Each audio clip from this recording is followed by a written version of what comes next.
Afternoon, everyone. Afternoon. It's day 3 of the Trump Republican government shutdown and day 257 of the chaos that Donald Trump has been inflicting on the American people since the very beginning of his presidency. We're in the midst of a government shutdown that has been caused by Donald Trump and Republicans to inflict further pain on the American people. The government is shut down right now because Donald Trump and Republicans refuse to provide health care to working class Americans. Throughout this week, Donald Trump has been missing in action. He remains in the Presidential Witness Protection Program. House Republicans are on vacation all across the country and the world, and Senate Republicans continue to vote on the same partisan Republican spending bill that's dead on arrival because it guts the health care of the American people. Donald Trump and the Republicans are not behaving responsibly. They're not behaving in a serious manner. They don't want to reopen the government, and they certainly do not want to address the health care crisis that Republicans have created throughout this year, including as it relates to their one big, ugly bill that hurts everyday Americans in order to reward their billionaire donors. Democrats made clear, including at the White House meeting on Monday, that health care premiums, copays, and deductibles were about to skyrocket for tens of millions of Americans all across the country in an environment where the cost of living in this country is already too high. Donald Trump has already made life more expensive because of his tariffs and failed Republican policies. But that cost of living crisis is about to get worse, particularly as it relates to health care costs. Here are just 3 examples as it relates to the types of skyrocketing health care costs that everyday Americans are about to confront. In the Commonwealth of Virginia, by way of example, just one plan. Currently, this health care plan costs an everyday American, a working class American, $595.94 a month. But because Republicans refuse to extend the Affordable Care Act tax credit, that same plan is going to go up to $1,890 per month. How is that possible for working families to afford? That's in Virginia. In Idaho, Silver Plan currently available for $611 per month. But it's now public information that because of the Republican refusal to extend the Affordable Care Act tax credits, that same plan, currently $611 per month, will go up to $2,083 a month in an environment where America is already too expensive, where the cost of living is already too high, where the Trump tariffs are already imposing thousands of dollars per year of additional costs. And now, healthcare costs is about to skyrocket out of control. One final example. In Georgia, the heart of Dixie, in the Deep South, current silver HMO plan from Kaiser Permanente, currently it costs $699 per month. But because of the Republican refusal to extend the Affordable Care Act tax credits, that same plan currently $699 per month, is about to skyrocket to $2,763 a month. This is going to cause medical bankruptcy for some, and millions of others will be unable to afford the health care that they need for themselves, their children, and their families. This is why we need to deal with the Republican health care crisis right now, because the crisis is having real impact on working class Americans right now. And the notion that there's time to wait. Think about this, that Republicans spent all year focused on their one big ugly bill so they can permanently extend massive tax breaks for the wealthy, the well-off, and the well-connected, for their billionaire donors, in order to subsidize the lifestyles of the rich and shameless. That's what they've done all year. And these tax breaks for the wealthy and the well-off, they were scheduled to expire on December 31st. But they spent months obsessed with rewarding their billionaire donors with massive tax breaks, but now claim that the Affordable Care Act tax credits, which expire at the same time as those tax breaks for their wealthy friends, no, they can't be bothered. They can't be bothered with extending them right now. Why is this? Because Republicans just want to gut health care for the American people. And Democrats will continue to stand on the side of the American people, fight for their health care, and improve their quality of life. Questions? Majority Leader Thune, Speaker Johnson have said that they are willing to negotiate on the ACA tax credits, but only if the government is reopened. Is it that Democrats don't trust that they would negotiate in good faith without the leverage of a government shutdown? Well, we don't view a government shutdown as leverage. Republicans have shut the government down. Republicans control the House, the Senate, and the presidency. They've shut the government down.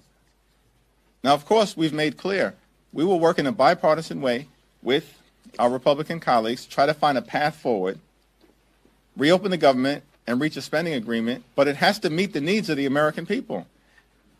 If we're going to vote affirmatively on a spending bill, I think the American people understand it's reasonable for us to make the point that that spending bill should actually improve the lives of the American people, particularly as it relates to dealing with the Republican health care crisis that is present right now. And why would we believe that Republicans have any interest in addressing the Affordable Care Act based on their word, when for 15 years Republicans have been doing everything possible to gut the Affordable Care Act, to repeal and displace people off the Affordable Care Act? And Democrats have pushed back aggressively against them, and thankfully, several years ago, with the courageous support of then Senator John McCain, we stopped the Trump Republican effort. Does that mean Democrats should hold out for a deal that's down on paper rather than one that's promised? It means that we need an ironclad legislative agreement to address the health care issues that we have raised, including the Affordable Care Act. Mr. Leader, good afternoon. Thank you. I know there's a lot of messaging going on both sides of the aisle, even inside your party. Ocasio-Cortez and Bernie Sanders, they had their feed. They seem to be getting a lot of attention here. There was a lot of criticism of the official Democratic feed and glitches and everything else. To what do you attribute what Ocasio-Cortez and Sanders are doing compared to what you guys were doing and the criticism that was leveled about? I have no idea what that question actually is intended to mean. Like, Democrats have been all over the country engaging in every possible way, communicating with the American people that we're privileged to represent as it relates to the stakes of this fight. And our position, from the most progressive member all the way through to our most moderate members, has been consistently clear. Cancel the cuts, lower the costs, save health care. And everybody's on board because we all share those values. And we continue to be in a more is more environment. So I think that observation seems to be the silliest thing possible when we're fighting to defend the health care of the American people. And by the way, anybody who understands what a more is more environment means is that you create content that can then be distributed by members to their constituents, and that's what members continue to do, speak authentically to the people that they're privileged to represent. There are some reports floating around that Speaker Johnson might not bring the chamber back next week. What guidance have you gotten about next week's House schedule, and are you concerned about this further delaying the swearing-in of Congresswoman-elect Adelita Grijalva?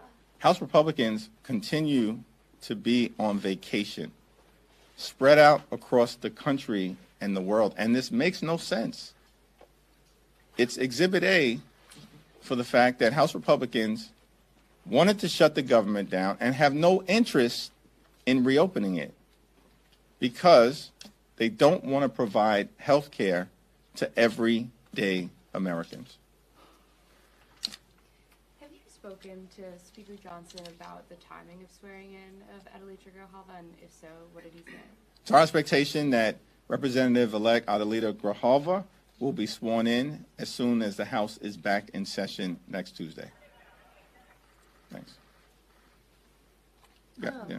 Congressman Khanna tweeted at Steny Hoyer about receiving AIPAC money, calling for him to step aside. Do you have any comments on the sentiment that he put out and AIPAC's response? I haven't seen that particular social media post, so I'd have to talk to Congressman Khanna about it. But what I will say is that Steny Hoyer has been a tremendous public servant throughout the duration of his career. And there's a reason why his constituents continue to elect him. It's my expectation that that will continue. Thank you. Thanks. You got it. Yeah. Thank you, Leader Jeffries.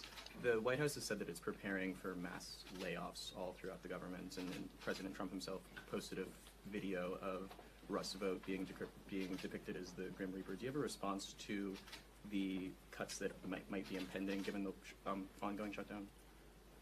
Well, Donald Trump and Republicans have shut the government down as part of their ongoing effort to inflict pain and suffering on the American people. This is day 3 of the Trump shutdown, but it's day 257 of the chaos that Donald Trump and his administration and Republicans have been inflicting on the American people, including mass firings that they've already done outside of a government shutdown. This is who they are. Cruelty is the point when it comes to Trump policies. And his administration and Republican control of the House and the Senate has been a complete and total failure. And the American people know it. The overwhelming majority of the American people have already come to the conclusion that the country is moving in the wrong direction, that costs are too high, that the Trump tariffs have been a failure, that Republicans have broken our health care system, that the flood of extremism that has been unleashed on the American people, on black and brown communities, on law-abiding immigrant families, on the rule of law, on the American way of life itself, is out of control. And that Donald Trump and Republicans have failed to keep their core promise, which is to make life better and more affordable for the American people. Costs haven't gone down, they're going up. And health care costs are about to skyrocket because of the Republican refusal to extend the Affordable Care Act tax credits or address the health care crisis that they've created. Last night, the president also posted a video of an artificial intelligence-generated video of you being thrown a "Make America Great Again" hat. How do you have a response just to the videos and comments that he's been making on social media about you and Leader Jeffries, and how do you believe that may impact your ability to negotiate with them? Well, Donald Trump has behaved in a deeply unserious and deeply unhinged manner. And it's evidence of the fact that Republicans have a weak argument So they've resorted to deepfake videos and to lying about the nature of the policy discussion. They've refused to bring House Republicans back to Washington, D.C. It's all evidence of the fact that Republicans are unserious. They know that Democrats are standing on the side of the American people by fighting to defend their health care, defend hospitals and nursing homes and community-based health centers that are closing all across America because of the Republican action taken in their one big ugly bill. They're on defense because they know that they enacted the largest cut to Medicaid in American history. They're on defense because Republicans know that as a result of their actions, the country is about to face a $536 billion cut to Medicare at the end of the year if Congress doesn't act. They're on defense because they know the Affordable Care Act tax credits are popular with the American people because the American people know that we should be standing on the side of working class Americans. That's what Democrats are doing, as opposed to Republicans always being on the side of the wealthy, the well-off, and the well-connected. Thank you, Leader. You've taken a hardline stance on these Affordable Care Act tax subsidies. It impacts roughly 20 million people, which is 5 to 6% of the population. Is it really worth burdening the rest of the country, the rest of the 95% of the country, with a government shutdown over something that impacts only 5 to 6%? We've made this healthcare fight about all of the things, all of the people. And by the way, just to be clear, everyone is about to experience dramatically increased premiums, copays, and deductibles because of the Republican healthcare crisis. Everyone in America. And as that happens, they'll know that this is a result of Donald Trump and failed Republican policies who have launched the largest assault on health care in American history. It's a Republican assault on the health care of rural America, urban America, small-town America, the heartland of America, and black and brown communities all across America. It's an unprecedented Republican assault on health care and a massive crisis that impacts everyone, which is why we've been very clear. We're fighting for everyone. And the reality is the dramatic increases in health care premiums that the American people are about to experience, some are connected to the Affordable Care Act tax subsidies and tax credits that Republicans are unwilling to renew in states like Virginia, a purple state, in states like Idaho and Georgia. These are red states. So is your question, we shouldn't be fighting for the people of Georgia and Idaho who are about to experience dramatically increased health care costs? Is that not a good fight for us to wage? We're standing up for Republican constituents because Republicans won't stand up for their own constituents.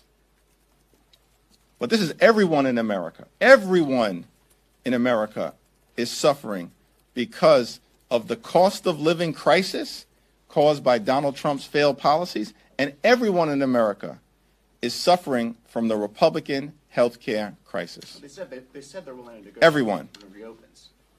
Thank you, Leader. Congressman Ralph Norman has filed legislation to abolish paychecks for members of Congress during a government shutdown with no payback. Seeing as tens of thousands of Americans will now go without pay for the foreseeable future as a result of the government shutting down, would you agree that members of Congress should also go without pay, and is that something you would support? Yeah, I haven't had a conversation with Ralph Norman or seen that legislation. Thanks. Thank you, Leader Jeffries. To the earlier question on Republicans possibly not coming back to the House next week, if they don't, would you still bring House Democrats back into town, similar to what you did this week? Yes. Thank you. Some Republicans are saying that they won't support any ACA subsidies without high protections. Is that something that Democrats are open to or can support? Here's the problem with Republicans. They continue to try to jam their extreme right-wing ideology down the throats of the American people. When will they learn their lesson? I mean, this is about the health care of everyday Americans. They continue to try to confuse the issue. We're fighting for hard-working American taxpayers to make sure that working class Americans don't continue to suffer from the Republican health care crisis. And now Republicans want to inject other issues. These aren't serious individuals. They want to keep the government shut down. They shut it down, and now they want to keep it shut down. And the American people know it. Leader Jeffries, could you elaborate on what you meant by when you said the president was in the Presidential Witness Protection Program? Donald Trump continues to hide behind deep fake videos since the meeting in the Oval Office on Monday. And it's reasonable for the American people to wonder what's going on. Why is there no presidential leadership? Vice President Vance offered to come up to Capitol Hill. I've been here all week. We've heard nothing. Radio silence from the White House, radio silence from House Republicans, and radio silence from Senate Republicans because they're not serious. They wanted to shut the government down.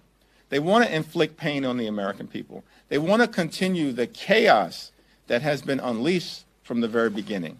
They don't want to do anything about the cost of living crisis that Republicans have created, making life more expensive, groceries more expensive, housing costs more expensive, electricity bills skyrocketing and through the roof all across America. And now, because of Republican inaction and the cruelty of their policies connected to the health care crisis that they've created, premiums, copays, and deductibles are about to skyrocket as well. This is the consequence of complete control of government in Washington, D.C. by Republicans. And the American people, everyday Americans, are suffering. And the only group of people benefiting from Republican policies right now are their billionaire donors. Thank you. Thank you.